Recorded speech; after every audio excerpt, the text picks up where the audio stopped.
व्रतपते व्रतं चरिष्यामि तच्छकेयं तन्मेराध्यताम्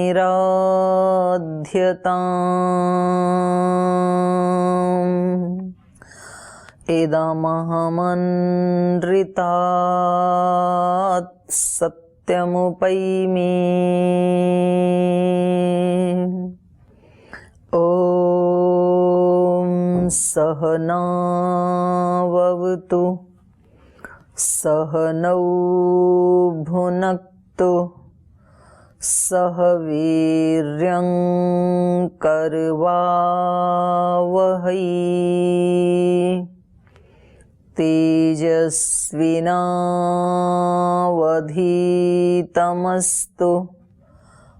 मा विद्विषावहै। ॐ शान्ति शान्ति शान्तिः।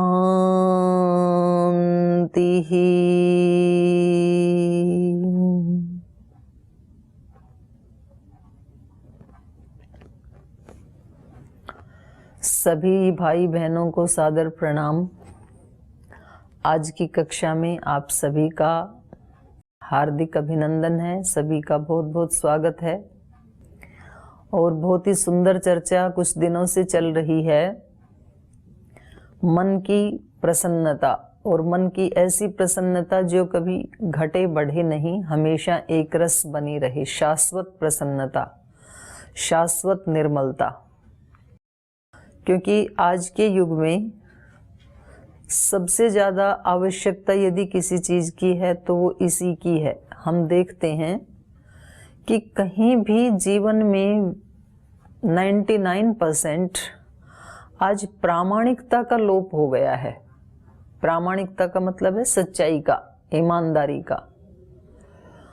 और प्रामाणिकता के बिना हमारे आध्यात्मिक दुख बहुत ज़्यादा बढ़ गए हैं। एक होता है नैतिकता, एक होता है धार्मिकता। ये दोनों अलग अलग चीज़ें हैं। नैतिक होना बिल्कुल अलग है, धार्मिक होना बिल्कुल अलग है। लेकिन इसमें भी धर्म बड़ा है, धार्मिक होना ज़्यादा बड़ा है। धार्मिक होने के लिए पहले नैतिक होना जरूरी है। नैतिक का मतलब है जो अपने जीवन में सच्चाई का पालन करता है, ईमानदारी का पालन करता है, ब्रह्मचर्य का, संयम का पालन करता है। जो माने एक दृष्टि से कहें तो यम नियमों का जो पालन करता है, ये नैतिकता की दृष्टि में आता है। और जो नैतिक होता है वो फिर अगला स्टेप है उसका धार्मिक होना फिर। लेकिन आजकल देखा ये जाता है कि व्यक्ति धार्मिक दिखाने की कोशिश तो कर रहा है फिर भी, लेकिन नैतिकता को बिल्कुल दांव पे लगा दिया। नैतिक नहीं है। और जब तक नैतिकता का पालन नहीं हो रहा तब तक धार्मिक होने का व्यक्ति स्वांग तो रच सकता है, नाटक तो कर सकता है, लेकिन वास्तव में धार्मिक होता नहीं है। आप देखेंगे एक व्यक्ति अपनी दुकान के ऊपर आने वाले जो ग्राहक हैं उनके साथ कितनी ठगी करता है। जो कम मूल्य का कपड़ा है वो अधिक मूल्य में बेच देता है। एक व्यक्ति खाने पीने की चीज़ों में कितनी ठगी करता है। वो घी के साथ कुछ और मिला करके दे देता है, दूध के साथ कुछ और मिला करके दे देता है। एक व्यक्ति जो मसाले आदि बनाते हैं उसमें इतनी मिलावट करता है, ठगी करता है कि वो मिर्ची के नाम पे पत्थर भी पीस के दे देता है। उसमें क्या क्या लाल रंग मिला देता है, हल्दी में पीला कलर मिला देता है। और दूसरे व्यक्ति से, और वही व्यक्ति शाम को मंदिर में भी चला जाता है या सुबह मंदिर चला जाता है दुकान जाने से पहले।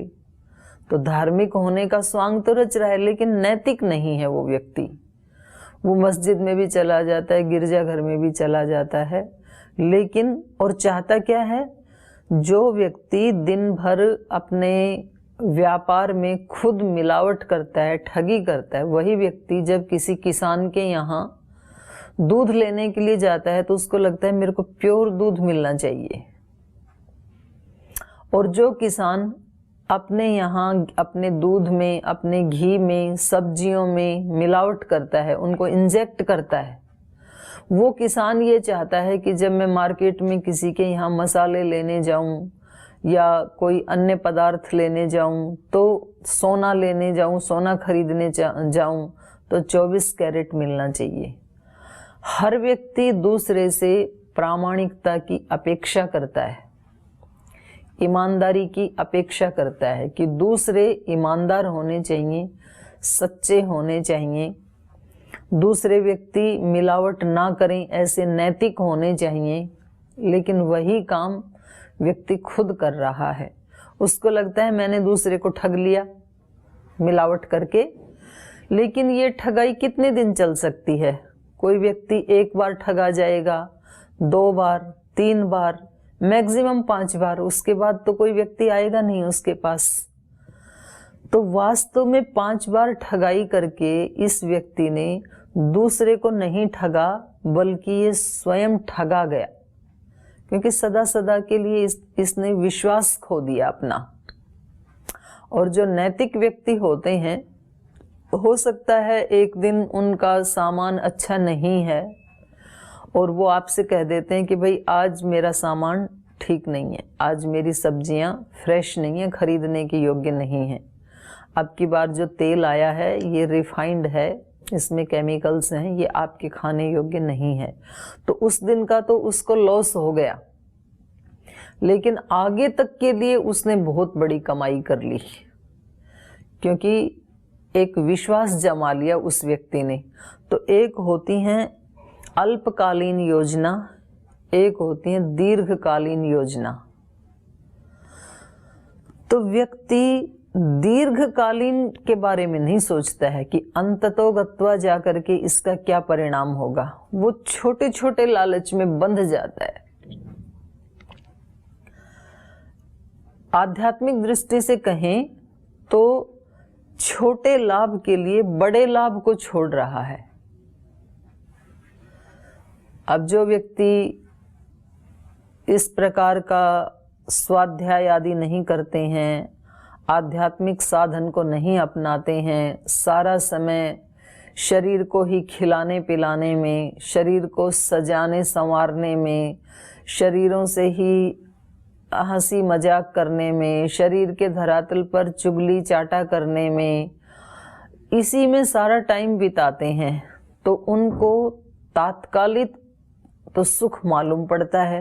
उनको लगता है कि हम तो बड़े सुखी हैं। और एक बेचारा प्रयास कर रहा है, उपवास कर रहा है, ध्यान कर रहा है, जप कर रहा है और ईमानदारी का पालन कर रहा है, उसको सब बुद्धू मानते हैं। लेकिन वास्तव में वो छोटे को छोड़ के बड़ी कमाई कर रहा है। बड़े के लिए उसने छोटे को छोड़ दिया है। और दूसरे ऐसे हैं जिन्होंने छोटे के लाभ के लिए बड़े लाभ को छोड़ दिया है।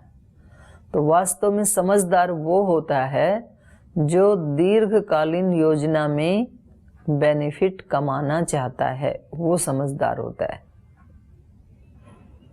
तो जब तक ये नैतिकता हमारे जीवन में नहीं आती है, देखो आज आप सब भी जानते हैं सब वस्तुओं में कितनी मिलावट है। यहाँ तक कि जो व्यक्ति ऐसे खुश हो जाता है ना कि जी हम तो शाक सब्जी खाने वाले हैं, शाकाहारी व्यक्ति हैं, तो वो शाक सब्जियां भी मिलावट से रहित नहीं है। किसान इतनी छोटी सी लौकी जो रात को होती है उसमें इंजेक्शन लगाता है, सुबह वो इतनी लंबी मिलती है। जो सुबह छोटा सा टमाटर है उसको इंजेक्ट कर देता है, बड़ा बन जाता है, एक ही दिन में मार्केट में ले आता है। और वो जो इंजेक्शन का जो केमिकल है वो कहीं ना कहीं हमारे ब्लड में आकर के हमें अनेक अनेक रोगों से ग्रस्त कर रहा है। तो वस्तुओं में मिलावट हो रही है, उससे पहले व्यक्तियों के मनों में मिलावट हो रही है। मन पवित्र नहीं है। मिलावट वही तो व्यक्ति करेगा जिसके मन में मिलावट आ गई पहले। तो जैसे मिलावटी वस्तु डेंजरस हैं, हानिकारक हैं, खतरनाक हैं, उससे हजारों गुना खतरनाक मिलावटी मन है।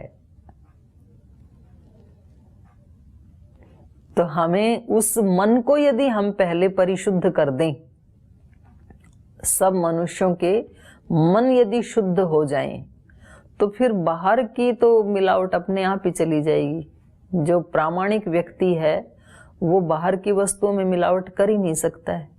अच्छा, इस विषय में विदेशी फिर भी हमारे से आगे हैं, इतनी मिलावट नहीं होती है विदेशों में। और यहाँ पर व्यक्ति ने धार्मिक चद्दर ओढ़ रखी है और अनैतिक काम करता है, इसलिए वो फिर भी थोड़े से सुखी हैं, खुश हैं, ये व्यक्ति और ज्यादा परेशान है। मतलब भारत जैसे देश में, जो ऋषियों का देश है, जो संतों का देश है, जो वेदों का देश है, उपनिषदों का देश है, 6 दर्शन का देश है, गीता रामायण महाभारत का देश है, उसमें डिप्रेशन क्यों होना चाहिए? और आंकड़े तो बता रहे हैं कि अभी पश्चिम की बजाय भी अव्वल चल रहा है और ज्यादा हो रहा है। और आंकड़े तो केवल जो दर्ज हो जाते हैं वही बताते हैं। घरों में कितने लोग तो ऐसे हैं जो बताते ही नहीं है, लेकिन गड़बड़ तो है। तो इसलिए इसका सुधार कैसे हो? इसके सुधार का उपाय वही है जो हम इतने दिन से चिंतन कर रहे हैं। मन की पवित्रता, मन की प्रसन्नता, मन का शाश्वत सुख से युक्त होना। तो इसमें कई उपाय बताए हमने आपको, और अभी पिछली 2 क्लास में जो बताए तो वो एक बताया भावनाएं।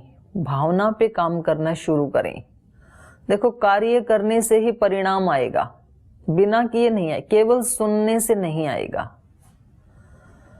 तो भावनाओं पे काम करना शुरू कर दिया, आप पकड़ने लग गए, भावनाओं को पकड़ने लग गए, बढ़िया, काम शुरू हो गया। यदि यात्रा एक कदम भी चलना शुरू हो गया तो पहुंच ही जाएंगे।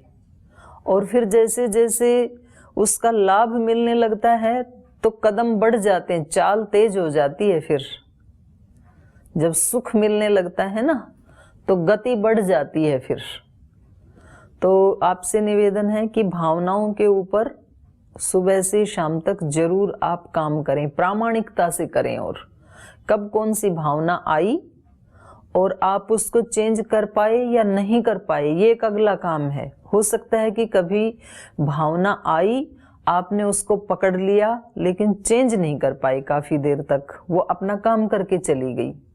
कोई बात नहीं, आपने देखा तो सही ना, इतना तो इम्प्रूवमेंट है। और फिर उसके स्थान पे आप दूसरी भावना लाने लग जाएंगे तो वो चली जाएगी, क्योंकि ये भावनाएं और विचार क्षणिक होते हैं। तो हम जब उसका सम्मान नहीं करते और दूसरे का आह्वान कर लेते हैं, हमारे चारों तरफ एक क्षण में कम से कम 1,40,000 डिवाइन तरंगें, डिवाइन वाइब्रेशंस हमारे पास से होकर के गुजरती हैं हर क्षण। 1,00,000 मान लो आप। अब वो 1,00,000 डिवाइन वाइब्रेशंस में से, तरंगों में से हम कितना रिसीव कर पाते हैं? बच्चे तो बहुत ज्यादा रिसीव करते हैं, क्योंकि उनका मन पावन है, तरंगित है, तो ऑटोमेटिक वो अपने आप ही आके जुड़ जाती हैं। और बड़े व्यक्ति का, जैसे वो चुंबक होते हैं ना, और चुंबक के ऊपर बहुत सारी मिट्टी लग गई हो ऊपर, तो अब वो खींच नहीं पाएगा, आकर्षित नहीं कर पाएगा लोहे को, तो पहले उसको साफ करना होता है। तो बच्चों का मन तो चुंबक की तरह, स्वच्छ चुंबक की तरह से है, तो इसलिए वो तो बहुत ज्यादा कैच कर लेते हैं। बस बच्चों को तो ऐसे इन्वायरमेंट में छोड़ दीजिए, फिर आगे का काम वो अपने आप कर लेते हैं। जैसे यहाँ हमारे छोटे छोटे बच्चे हैं पतंजलि गुरुकुलम में, 3 साल से लेकर के, और कुछ बच्चे तो ऐसे हैं कि 5-5, 6-6 महीने के आ गए थे, उन्होंने आंखें यहाँ खोली हैं तो उन्होंने तो दूसरी दुनिया देखी ही नहीं। इसलिए उनके लिए नैतिक होना, धार्मिक होना, वेद शास्त्र गीता आदि को याद करना बिल्कुल आसान है, क्योंकि उनके चित्त में अभी दूसरी चीजें तो कुछ डाली नहीं। हमारे लिए मुसीबत इसलिए है कि पहले इतना भर रखा है, तो अब गीता के लिए स्थान कहां से निकालें। तो हम उन डिवाइन वाइब्रेशंस का आह्वान करें, आह्वान करेंगे तो फिर वो हमें बताएंगे कि मैं आ तो रही हूं, आने को तैयार हूं, लेकिन आप थोड़ा सा स्पेस खाली करो। तो फिर हम स्पेस हटाने लगते हैं, हम उसको लाएंगे तो दूसरे को हटाना ही पड़ेगा, तो बात बन जाएगी। तो पहला मैंने बताया भावनाओं के ऊपर कार्य करें, और कल फिर जो बताया था उससे पहले बताया एक तत्व का अभ्यास करें, तत्प्रतिषेधार्थम एक तत्वाभ्यास। एक तत्व का अभ्यास का मतलब मैं आत्म तत्व हूं, इसका अभ्यास करें। तो कुछ अपने मोबाइल में कुछ कोई रिंगटोन, ओम, ऐसा कुछ लगा लीजिए, जैसे अलार्म लगाते हैं ना, ऐसे। तो फिर वो 1 घंटे में, हर घंटे का लगा लीजिए कुछ ऐसा। हर घंटे में जब वो आपका मोबाइल ओम बोलेगा तो आपको याद आ जाएगा मैं तो एक विशुद्ध आत्मा हूं। ये है एक तत्व का अभ्यास। वैसे याद नहीं रहता है व्यक्ति को, तो पहले क्या करते थे, बोलते थे भाई तू इसको अपने पल्लू में गांठ बांध ले, तो वो अपने पल्लू में गांठ बांध लेता था, तो जिधर भी वो गांठ चुभती थी उसको याद आ जाती थी फिर वो बात। तो आपको जैसे भी सुविधा लगे, अब आजकल तो मुझे लगता है मोबाइल में ज्यादा सुविधा है, क्योंकि वही व्यक्ति के सामने रहता है, तो आप उसमें ही कोई टोन लगा लीजिए, कुछ उसमें ऐसा अलार्म लगा लीजिए, तो वो आपको थोड़ी थोड़ी देर में अभ्यास कराता रहेगा हर घंटे में। तत्प्रतिषेधार्थम एक तत्वाभ्यास है। आप 30 सेकंड के लिए भी यदि दिन में 10, 12, 15 बार ये अभ्यास कर लेंगे ना, तो निश्चित रूप से जीवन की दिशा बदल जाएगी, फिर चेंज आना शुरू हो जाएगा जीवन में। तो ये 2-3 उपाय मैंने बताए। आज फिर मैं चाह रही थी, क्योंकि अब ये मामला थोड़ा गहरे में चलने लग गया, यम, नियम, आसन, प्राणायाम, प्रत्याहार, यहाँ तक तो ठीक है। धारणा ध्यान वाला जो फील्ड है उसको हम थोड़ा सा अभी बचा के रखते हैं, क्योंकि नहीं तो वो सिर के ऊपर से उतर जाएगा फिर समाधि वाला जो पार्ट है। तो इसलिए मैं सोच रही हूँ कि अब हम आपको आगे एक उपाय बताएंगे अष्टांग योग का।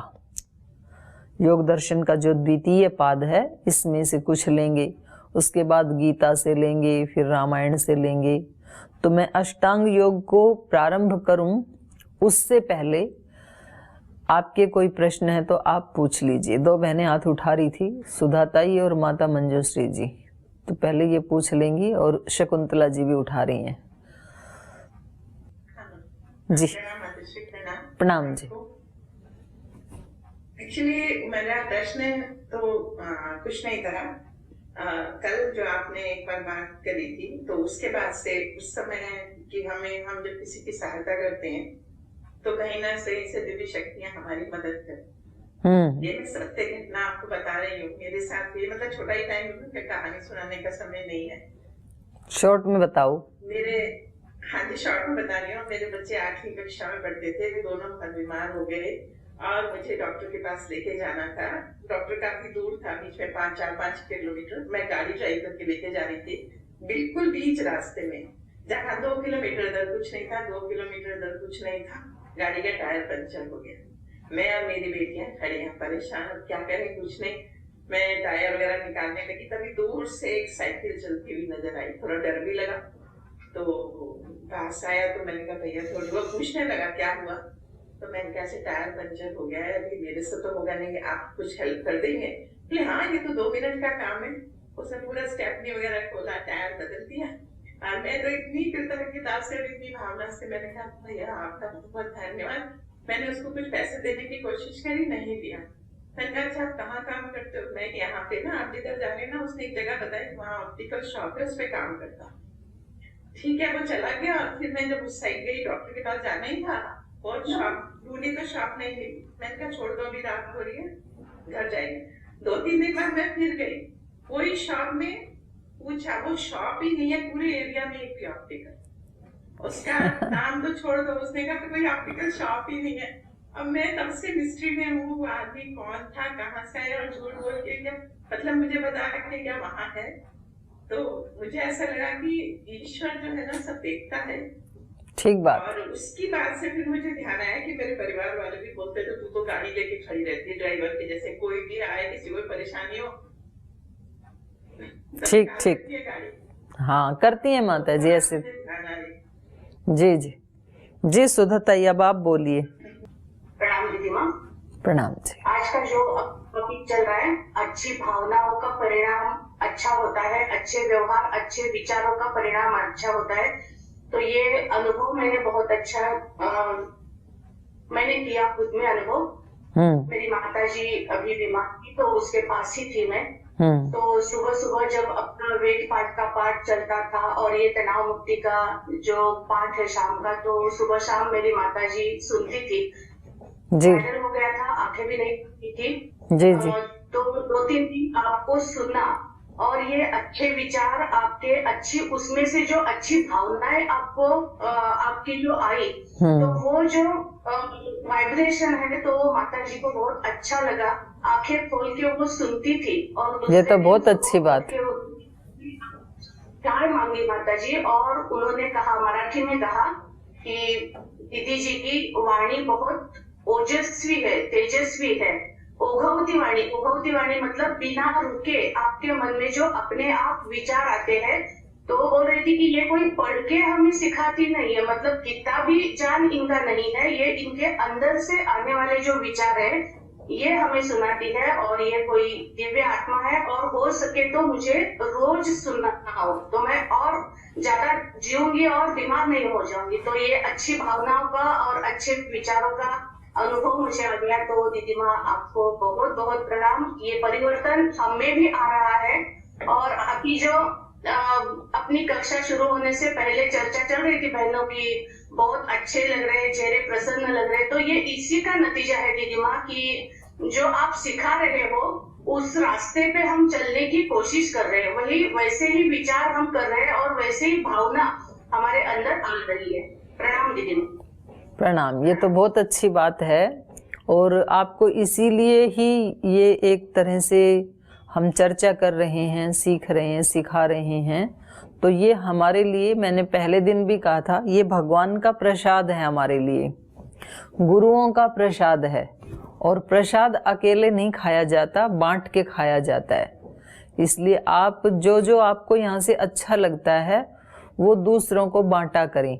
मैं भी प्रसाद ही बांट रही हूँ। मेरे को जो मेरे गुरुजनों से मिला, जो मैंने कहीं अच्छी पुस्तकों से पढ़ा, किसी दूसरे संत महात्माओं से सुना, और अभी भी जो सुनती हूँ, पढ़ती हूँ या उनसे साक्षात सुनने में मिलता है, तो वो उनको मैं ऐसे समझती हूँ ये हीरे मोती की तरह से हैं। फिर मैं उनको इकट्ठा करके रख लेती हूँ। फिर मेरे को जो आप जैसे भाई बहन मिलते हैं जो जिनको ये चीज़ें पसंद हैं, तो फिर मैं उनको बड़े प्रेम से बांटने की कोशिश करती हूँ। तो ऐसे ही इसको, प्रसाद को हमें आगे भी बांटना चाहिए, सभी को ही बांटना चाहिए। जी मैं अनीता जोशी बोल रही हूँ। जी अनीता जी बोलिए। कि कल आपने बताया कि सोते समय हमारी चेतना ब्रह्म के साथ एकाकार हो जाती है, लेकिन हम सपने क्यों देखते हैं? स्वप्न अवस्था में नहीं होती एकाकार, सुषुप्ति में होती है। 3 अवस्थाएं हैं हमारी। एक जागृत अवस्था है जो हम अभी बैठे हैं, इसको कहते हैं जागृत अवस्था। दूसरी है स्वप्न अवस्था, उसमें आपका सबकॉन्शियस माइंड काम कर रहा होता है, तो उसमें नहीं होगा ब्रह्म के साथ एकाकार। और तीसरी है सुषुप्ति, उसमें होता है जब मन भी काम नहीं करता है, तब उसका नाम है सुषुप्ति। तो सुषुप्ति अवस्था में, समाधि अवस्था में और मोक्ष अवस्था में ब्रह्म के साथ एकाकार होता है। ऐसा सांख्य दर्शन के कपिल ऋषि ने बताया है। ठीक है, वो दे दीजिए। जी शकुंतला जी। दीदी माँ को प्रणाम। प्रणाम बहन। मैं दिल्ली से शकुंतला मिंजोला। जी शकुंतला जी। मैंने दीदी ये अनुभव किया 18 साल का, जो आप एक एक शब्द कहती हैं, ये मेरे अनुभव में आया कि गुरु की चाहे कितने किलोमीटर दूर की जो दृष्टि अपने शिष्य पर पड़ती है, उससे उनके जीवन में क्या परिवर्तन आता है, ये मैंने प्रत्यक्ष देखा है।